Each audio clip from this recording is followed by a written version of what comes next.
Well, hello, everyone. This is Wilson Cole. I'm president of Adams, Evans, and Ross and Backdoor Hiring Solutions. And I want to talk to you today about not having signed contracts and what our fallback position is with recruiters. Now, I'm not saying that in every state you have to have a signed contract. I would say that half of the ones that we get in here don't have a signed contract. Two things that you have to have, though, is you have to have documentation that you actually presented the candidate. You can't do it over the phone. But more importantly, you have to have meeting of the minds that they agreed to your fee.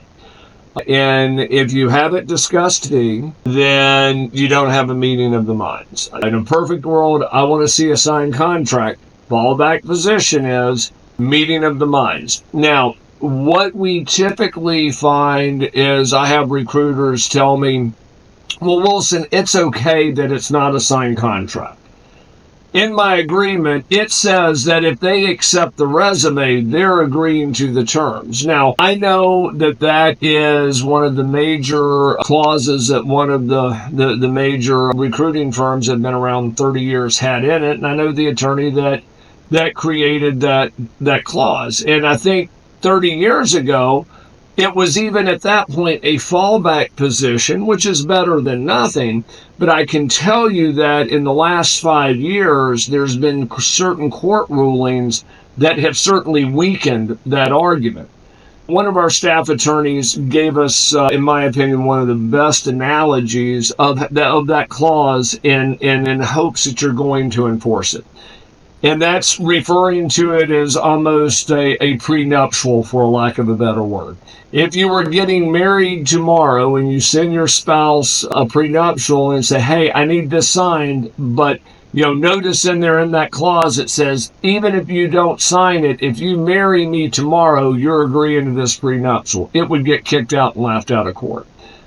So that is in essence what you're trying to do with that clause. It's better than nothing.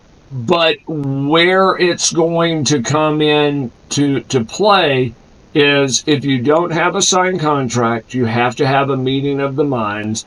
And then we can even point to that clause and say, hey, here's where fee was discussed. The candidate resume was presented after they saw the fee agreement, said, yes, send it over. And this clause clearly states that they're agreeing to the terms. It's layers. This is why I tell the staff attorneys here and also the 70 attorneys in our network that we forward out to, this is why everybody hates attorneys' guts, is it's never black and white. It's always going to be shades of gray. But just understand, you have to have documentation if you don't have a signed agreement showing that there was a meeting of the minds. And it's going to vary from different states. What's true in Massachusetts may not necessarily be true in California or Florida.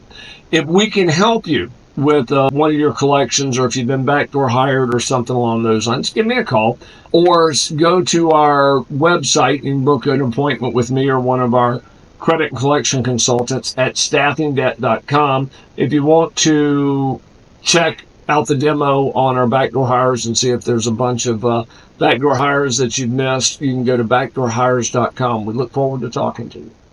Hey guys, it's Wilson again, and this video was brought to you by Backdoor Hiring Solutions. And if you like the content, make sure that you click the like button. And also, if you want to receive additional videos, then please make sure to subscribe to our channel. If you'd like to learn more about our software, please visit our website at backdoorhires.com. And then also, if you'd like a copy of my free book, The Top 9 Excuses, please click in the video notes below, and there's a link where you can get this book absolutely free. Just simply pay for shipping and handling. Thank you.